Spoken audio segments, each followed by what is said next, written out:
Good morning, students. Welcome to ABN and BRR College online classes. In the last class, we discussed about what is a sequence and boundedness of a sequence. Today, we are going to discuss very important task of this unit is nothing but convergence of a sequence. Let us know what is a convergent sequence. You want to say that a sequence Sn is converges to, arrow indicates convergent. Converges to a real number belongs to R means a real number L if and only if you may say that for every epsilon being a very small positive quantity, if we pick up a positive integer m, so that after m the terms of the sequence are approaches to L or modulus of Sn minus L is less than epsilon after m. దీన్ని ఏ విధంగా చదవాలో మరొకసారి చెప్తానమ్మా. Sequence అనేది L అనేటువంటి real నెంబర్కి convergent అని చెప్పాలి అంటే ప్రతి ఎప్సిలాన్కి, ఎప్సిలాన్ అనేది వెరీ స్మాల్ పాజిటివ్ క్వాంటిటీ, ప్రతి ఎప్సిలాన్ పాజిటివ్ క్వాంటిటీ అయినప్పుడు దానికి అనుగుణంగా ఒక ఇంటిజర్ని పికప్ చేయగలగాలి. సో దాట్ ఈ ఇంటిజర్ తర్వాత ఉన్నటువంటి ఎన్లు అంటే ఇక్కడ ఎన్ దేనికి ఇండికేట్ చేస్తుంది? టర్మ్స్ని నంబర్స్ చెప్పడానికి ఇండికేట్ చేస్తూ ఉంటుంది. ఆ టర్మ్స్ ఈ ఇంటిజర్ తర్వాత ఉన్నటువంటి టర్మ్స్ అన్నీ కూడా Sn minus L less than epsilon అంటే సపోజ్ ఎప్సిలాన్ అనేది 0.005 అని తీసుకున్నారనుకోండి, ఈ విలువ that means difference of terms and real number will less than 0.005 అంటే very negligible, the difference is very negligible అని చెప్పడం అండి. Which means that the terms are approaching to nearly L after such M terms. For example మనం దీన్ని example ద్వారా discuss చేసినట్లయితే if you consider Sn అనే సీక్వెన్స్ని 1/n అని తీసుకుందాం. 1/n అని తీసుకున్నట్లయితే you want to prove that the sequence is converges to ఏదో 0 అని ఇచ్చాడని అనుకుందామండి. 0కి కన్వర్జెంట్ అవుతుందని చెప్పండి అని అంటే అర్థం ఏంటండి? ఏదో ఒక m దగ్గర ఈ టర్మ్స్ అన్నీ ఎస్ఎన్లన్నీ కూడా 0కి సమానం అయిపోతున్నాయని చెప్పాలి. దానికోసం జనరల్గా చెప్తానండి, తర్వాత థియరిటికల్గా మనం వెళ్దాం. సపోజ్ మీరు ఇక్కడ m అనేది ఒక 10,000 తీసుకోండి. తీసుకున్నట్లయితే S10,000 అంటే ఎంత అవుతుందండి? 1/, ఎంత టర్మ్ ఎంత అయింది ఇక్కడ? 1/n. దీని నుంచి 10,000 టర్మ్ కావాలంటే 1/n బదులుగా 10,000ని రాసుకుందాం. దీని విలువ ఎంత అండి? 0.000 we are treating this is as 0 nearly. Okay, this is nothing but L. That means 1000 తర్వాత 10,000 తర్వాత ఎస్ఎన్లు Sn+1 ఇవన్నీ ఏవైతే ఉన్నాయో ఇవన్నీ కూడా సున్నాని అప్రోచ్ అవుతూ ఉంటాయి. After that 10,000 all the terms of this sequence are approaching to 0, then we say that this sequence is converges to L. అలా కాదండి, కానిది ఒకటి చూద్దాం, మరింత ఇంట్రెస్టింగ్గా ఉంటుంది.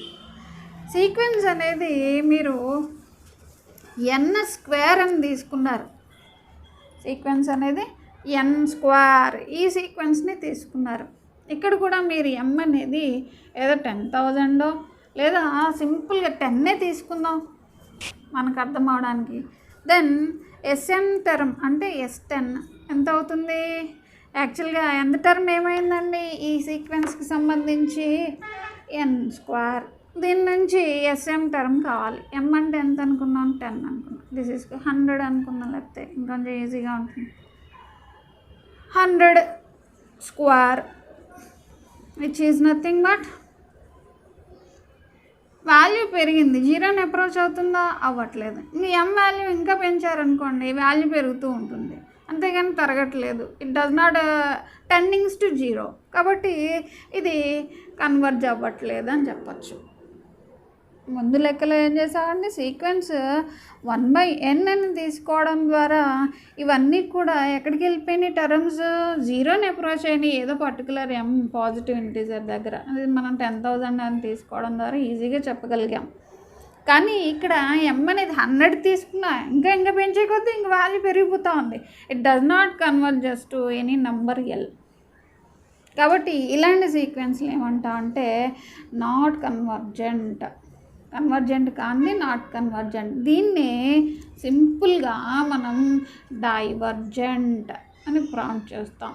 నాట్ కన్వర్జెంట్ అని అనొచ్చు, లేదా ఈ సీక్వెన్స్ని డైవర్జెంట్ సీక్వెన్స్ అంటాం. And what is the meaning of divergent? A sequence which is not convergent is called divergent. ఇలా మనం కన్వర్జెన్స్ని చెప్పచ్చు. అయితే అన్ని వేళలో m టెక్నిక్ అనేది అంత ఈజీ కాదు. కాబట్టి మనం ఏం చేస్తాం అంటే లిమిట్ నొటేషన్ని అప్లై చేస్తాం. What is that limit notation? You want to say that sequence is converges to L if and only if limit of the sequence Sn when n tendings to infinity is L. ఈ sequence యొక్క limit n tendings to infinity అయినప్పుడు L అవుతూ ఉంటే you can say that the sequence is convergent. ఇందాక example అయితే తీసుకుందాం, last example Sn is equal to 1/n. ఇది convergent అని అన్నాం. ఎలాగా? లిమిట్ నొటేషన్ చూద్దాం. Limit of Sn when n tendings to infinity is equal to limit of 1/n when n tendings to infinity. n వాల్యూని replace చేయండి. 1/∞ is nothing but 0. కాబట్టి ఈ sequence 0 converge అవుతుంది కదండి. అదే రెండో ఎగ్జాంపుల్ తీసుకున్నట్లయితే Sn is equal to n². దీనికి లిమిట్ నొటేషన్ వేద్దాం. Limit of Sn when n tendings to infinity is equal to limit of what is Sn here, n². And n tendings to infinity, this is tendings to infinity. Infinity square means infinity అంటేనే మనం define చేయలేము, అనంతం. కాబట్టి దాని square కూడా అనంతంగా ఉంటుంది. It does not tendings to a finite quantity. కాబట్టి దీన్ని మనం డైవర్జెంట్ సీక్వెన్స్ అని అంటూ ఉంటాం. ఈ విధంగా మనం సీక్వెన్స్ యొక్క కన్వర్జెన్స్ని చూస్తూ ఉండాలి. ఇంకొక టెక్నిక్ ఏంటండి సీక్వెన్స్ యొక్క కన్వర్జెంట్ని చెప్పడం. కన్వర్జెంట్ చెప్పడం ఈజీయే కానండి, డైవర్జెంట్ చెప్పాలంటే మనం ఒక టెక్నిక్ని అప్లై చేయాలి. లాస్ట్ క్లాస్లో మనం చూసాము, ఏదైనా సీక్వెన్స్కి సబ్ సీక్వెన్స్లను తీసుకున్నట్లయితే వాటిని సర్వసాధారణంగా S2n -1 అని జనరల్ సబ్ సీక్వెన్సెస్ని తీసుకుంటుంటాం. ఈ రెండు సబ్ సీక్వెన్స్లు కూడా సేమ్ లిమిట్కి కన్వర్జ్ అవుతూ ఉంటే then we say that the sequence is convergent. ఇది అనదర్ టెక్నిక్. ఇది లెక్కలు చేసేటప్పుడు ఎక్కడ ఉపయోగపడుతుంది అంటే డైవర్జెన్స్ని చెప్పడానికి బాగా ఉపయోగపడుతుంది. అంటే దీని అర్థం మరొకసారి చూద్దామండి. Limit of the subsequence S2n is converges to L and which is nothing but is a limit of second subsequence S2n -1. n tendings to infinity అస్తమానం రాయక్కర్లేదండి. రాయట్లేదు అంటే n వాల్యూ ఇన్ఫినిటీ అని గుర్తుపెట్టుకోండి. ఫైనైట్ కేసు వచ్చినప్పుడు నేను చెప్తాను. ఈ యూనిట్లో ఎక్కడ ఫైనైట్ కేసు అనేది సాధ్యం అవదు, ఉన్నట్లయితే నేను చెప్తున్నాను. ఓకే, ఇవి రెండు సబ్ సీక్వెన్స్లు కూడా సేమ్ లిమిట్కి కన్వర్జెంట్ అవుతూ ఉంటే then we can say that limit of the sequence is L. Once you can confirm the limit is a finite quantity, then it is converges to that finite quantity. ఇది ఒక technique. దీన్ని ఎలా ఉపయోగించాలండి? సింపుల్గా మనం ఒక bounded సీక్వెన్స్ని తీసుకుందాం. Last క్లాస్లో తీసుకున్నాం. Simple example, sequence is equal to -1/n. ఈ సీక్వెన్స్ని తీసుకుందాం. దీనిలో ఎంత టర్మ్ ఏంటండి? -1/n.